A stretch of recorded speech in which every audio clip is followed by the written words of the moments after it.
Good afternoon. Welcome to the latest in the series of National Disaster Resilience Competition webinars on a number of topics to support those communities looking at taking on these challenging issues.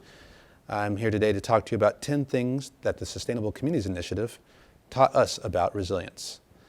First, I'd like to share a disclaimer with you that this presentation is intended to provide communities and states with the tools and information to help in climate resilience planning and activities. Information presented in this webinar is independent of the Notice of Funding Availability for the National Disaster Resilience Competition. While we expect that this information will be useful to interested communities and eligible applicants, it should not be construed as a definitive word on any singular approach to resilience. All NOFA and NDRC questions should be sent to resilientrecovery@hud.gov. I'd like to introduce myself. I'm Dwayne Marsh. I'm a senior advisor in the Office of Economic Resilience. I also have been the senior advisor for the Sustainable Communities Program, and I'm here to share a few lessons we learned from that program. So we're going to get started. And today we're going to do a little bit of a status report. Who is the Office of Economic Resilience, just to give you some context. We'll then talk about sustainability, resilience, and equity, what it means and what's in these words. We'll look a bit at why the Sustainable Communities Program can teach us about resilience. We'll share 10 lessons that we learned from our initiative, and then we'll tell you where to go to learn more. So first, a word about the Office of Economic Resilience. It's now been around for 5 years, originally known as the Office of Sustainable Housing Communities, but renamed in 2014, in part because of the growing realization that to deal with resilience issues was a fundamental part of the work in communities. It works across federal government to align investments in housing, transportation, infrastructure, and the environment to achieve more resilient, sustainable, and equitable outcomes in communities in 3 main arenas. The first is climate and energy, looking at our own agency's priority goals to increase the number of units completing energy efficiency and healthy retrofits or new construction in our portfolio of work. We also help to implement the Climate Action Plan for the administration on behalf of HUD. The resilience work has involved dealing with building a council that actually looks at resilience issues across the agency, but also provides some support to the National Disaster Resilience Competition. And then finally, the Sustainable Communities Initiative, which distributed more than $250 million in planning grants to 143 rural, suburban, and urban communities and provided capacity building support to those communities to advance their long-range planning at local and regional scale. As those grants have begun to complete, we are now focused on leveraging the resources that are necessary to help them implement those plans. So what's in a word? Resilience, sustainability, equity. As it turns out, in the communities we work with, all of these were essential. It became increasingly clear as they went through their grant processes that the interdependence of these was fundamental to the success and positive outcomes in their communities. Regions couldn't really achieve sustainability if they didn't deal with resilience issues around climate and the economy. Regions that didn't deal with equity found that they weren't resilient and found that in the long term their economic output was not going to be as great and that they'd have recurring issues to address with populations that were marginalized from the planning and investment opportunities that resulted. And ultimately, it became clear that the best way to do this was to really look at these issues together, figure out sustainability through a resilient approach that led with equity. Ultimately, this can become an approach to help communities and regions build diverse, prosperous, and resilient economies by enhancing quality of place, advancing effective job creation strategies, reducing housing, transportation, and energy consumption costs, promoting clean energy solutions, and creating economic opportunities for all. Why it's relevant to think about SCI in terms of the resilience work. We feel like there are 3 things that we learned in this effort that could really be instructive to people as they move forward thinking about resilience issues. First, there's a demand for this kind of concept.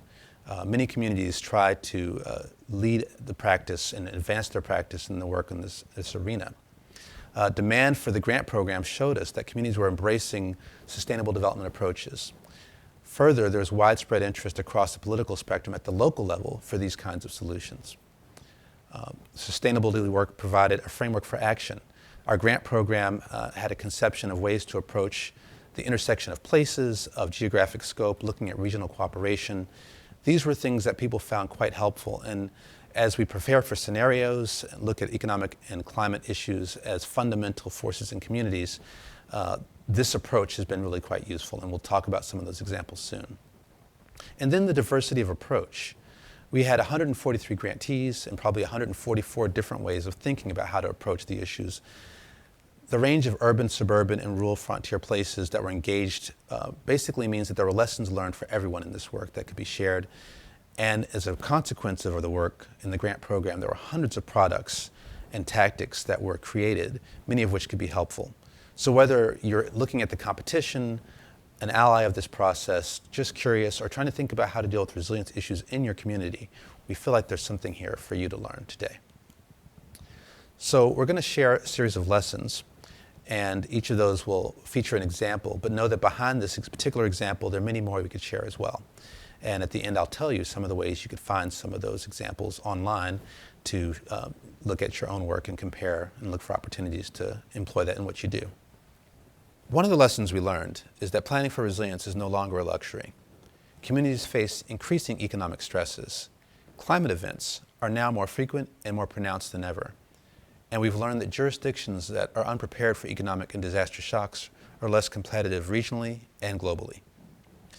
One example we saw where this was actually addressed was in Hoboken, New Jersey, where they developed a green infrastructure plan that will establish a citywide green infrastructure framework using multiple stormwater management techniques in order to actually address flood-prone areas in the region. It was one of the 18 competitively selected local demonstration projects undertaken in the Regional Plan for Sustainable Development through Together North Jersey. Technical assistance for the plan was provided through the Transit-Friendly Planning, Land Use and Development Program. Another lesson we learned is that infrastructure investment really is a building block for long-range planning and resilience. Aging infrastructure is a chief concern in many communities at this point, and one of the principal inhibitors to economic growth. Dwindling resources have really forced us to have more strategic use of our investment dollars, and so not thinking about infrastructure in a coordinated way is just not an option anymore. Further, when we invest in infrastructure creatively, we can actually attract private investment using resilient infrastructure projects. We can increase use of public-private partnerships, and we can prioritize development that really results in projects with multiple benefits. In Dallas, we saw the use of tax increment finance as a way to build the transit-oriented development network in that region. There was an existing TOD district, which was actually showing some project benefit. They used a financing district built on that in order to actually finance future station areas for additional areas in the months and years to come. In addition to the tax increment, they also used a number of federal sources, including HUD Section 108 loans, new market tax credits, and other private partnership investments as a way to move forward. An important lesson we learned was that you have to address equity and inequality in order to deal with resilience and sustainability issues. There's a growing acceptance that inequality is a defining and dominant frame of this generation. There's a growing base of data that shows that addressing economic equity actually improves economic competitiveness, and failure to do so really puts a community or a region behind globally. Regions that don't address equity issues face recurring challenges for increasing segments of their population, and those vulnerable populations are really particularly at risk of climate and economic events. In the Seattle area, they addressed this by passing legislation to make race and social equity a foundational value of its 20-year comprehensive plan. The city is conducting an equity analysis of their growth management strategy and is committed to incorporating equity in all aspects of the plan. They've developed tools to measure displacement risk and assess access to opportunity. The approach will ensure that growth does not work for the whole region alone, but also prevents displacement of low-income communities and communities of color, and that all residents have access to tools they need to reach their full potential. This was part of the Community Cornerstones grant and their effort that engaged more than 700 residents, building the capacity of communities to participate in community decision-making. Another lesson we learned is that community engagement is a core competency for community development. The changing demographics nationally really require that we re-examine our past practices of engagement and improve them for more meaningful inclusion. The evolution of planning shows that stronger engagement makes for a more efficient public process and ultimately better outcomes. Those at the forefront of issues often are not at the forefront of solutions, and that's something that our grant program tended to show was something that could be improved. And as we move from participation to engagement to leadership, we actually created ownership opportunities for communities who were traditionally marginalized from the planning process. There were a number of examples in the program that showed how this could be useful. In Minneapolis, Minnesota, They launched a community engagement team that empowered underrepresented and marginalized communities to participate in transitway planning as part of the Corridors of Opportunity initiative, devoting more than $750,000 in resources to build capacity of organizations serving those communities as they tried to engage them in the planning process. Another lesson we learned is that regional structures hold the key to regional solutions. Increasingly, planning challenges require regional solutions. Housing, transportation, the economy, workforce all work at regional scale. Climate and disaster issues don't stop at jurisdictional lines and are best addressed through a regional approach. New pathways to regional cooperation are opening new resource opportunities as well, and multi-jurisdictional solutions can bring scale and investment potential. In Baltimore, the region developed a comprehensive workforce development analysis that analyzed growth sectors of the economy, looked at the most in-demand future-oriented skill competencies, tracked housing affordability patterns, and looked at transit access to create an opportunity map for the region. Based on interviews with employers throughout the region, the study identified 5 career fields in which there is opportunity for entry-level employees in order to progress to middle-class and stable jobs. They looked at barriers to advancement and also addressed other ways to increase the participation of workers in the economy. The study found more workforce development opportunities, organizations, and partners who could engage in the regional workforce development system. Another lesson we learned: there's nothing like data on which to build life-changing decisions. Increasingly, resources are becoming dwindling, and so we have to find ways to increase accountability and measurable access to results. New metrics are emerging on moving outcomes for sustainable, resilient planning. Often, planning tools can exercise and manipulate data faster than ever, and our grantees piloted a number of ways to address equity and opportunity with measurable signs of progress. In Washington County, a partnership was built with the University of Maine Machias to develop town-specific climate vulnerability assessments. These identified vulnerable communities in the case of storm surge and actually improved the capacity of first responders through data analysis to be prepared in the event of any kind of flooding or other kinds of emergencies. Another lesson we learned was that housing could be the key to opportunity. After all, we are housing and urban development. Housing is more than an asset, it's actually a gateway to opportunity. Housing plus the other was actually a recurrent approach to some of the more effective regional and community planning efforts.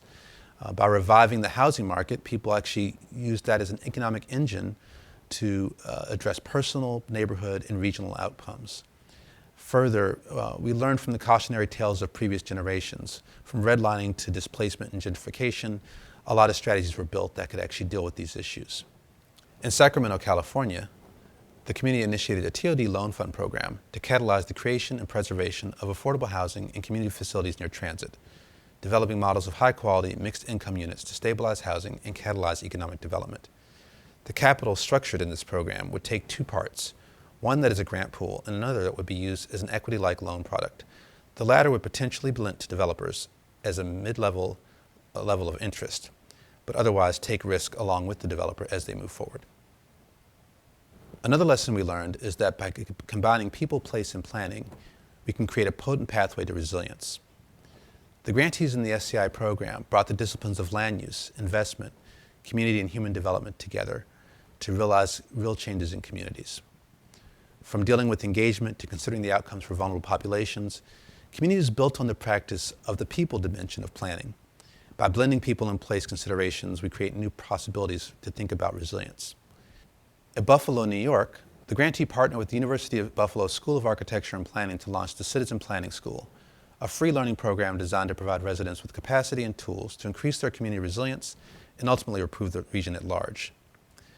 At the school workshops and networking sessions, citizen planners work with academic experts, planning practitioners, community leaders, and fellow citizens to explore issues in planning, sustainability, and resilience, gain skills, and learn tools to get more involved in the planning process. 21st century tools are needed to address 21st century challenges. In the grant program, we saw increasingly a new generation of planning tools that were there to address scenario planning, engagement, and research, amongst other things. It was particularly important when thinking about how to address resilience issues, developing new ways to measure access to opportunity, creating peer learning cohorts that were invaluable in exchange across the grantees, and then creating pilot activities that could yield valuable lessons. All of these planning platforms actually share nationally relevant data and give planners and communities new tools to address the challenges that they're trying to face. In Salt Lake County, they built off of their previous generation of Envision Unit data and scenario planning to create an online toolkit for local jurisdictions after the life of the plan to work along the Wasatch Front and utilize those in community planning for local jurisdictional creation of plans that had regional import. This was backed by staff support when necessary in particular engagements. Another lesson we learned is that planning is not just for regions on the grow. Smaller places, tribal communities, rural places all have distinctive contributions to make in resilience planning. And we learned through this grant program that small places can think big, particularly important when these rural places are faced with economic or climate-related events. And addressing the slowdown in the economy was a priority equal to disaster recovery. In East Arkansas, an opportunity to deal with food deserts actually turned into a partnership opportunity across regions when East Arkansas coordinated with a neighboring region to develop the Mid-South Regional Food System Plan. This plan focuses on local sourcing, increased access to food, economic development, and resilient production practices, which will have benefits for the local economy. New partners are emerging to meet today's planning challenges. This grant program created an unprecedented level of partnerships that emerged through the planning and execution of the grants. Nonprofit organizations played a new and pivotal role working with local jurisdictions in advancing resilience planning. Philanthropy in the private sector stepped forward in new ways to help with the resilience issue as well. We created new consortia and governance structures that were helpful in thinking about planning in new ways, and collective action emerged as a refined paradigm for making positive change in the community. Perhaps most importantly, the federal government found new ways to be an active and helpful partner for dealing with resilience and sustainability planning. This was seen in New York, where midway through the planning process, a nimble but pretty large consortium had to facilitate a quick pivot to deal with recovery after Hurricane Sandy. They utilized the collaborative structure existing and their own planning work they had done for sustainability planning to greatly reduce recovery time and ultimately produce a model that's become national in thinking about resilience planning. These are really just a few of the many examples that we can look at that deal with how to plan for resilience more effectively, learned through the SCI grant program. Fortunately, there's a way to learn more. Our website at hud.gov/resilience has updates on resources and current initiatives underway. We've collected best practices and deliverables through HUD Exchange, online platform available to the public, where you can actually review the work of the grantees, sorted by issue and topic. You can follow us on Twitter at HUD-Resilience or twitter.com/HUD-Resilience. And we've now created theme-based fact sheets which look at different issues like economic equity, climate resilience, access to opportunity. Those are available online as well. Also, if you have questions about content of this webinar or other things around the competition, you can contact us at resilientrecovery@hud.gov. Thank you and good luck in your continued work.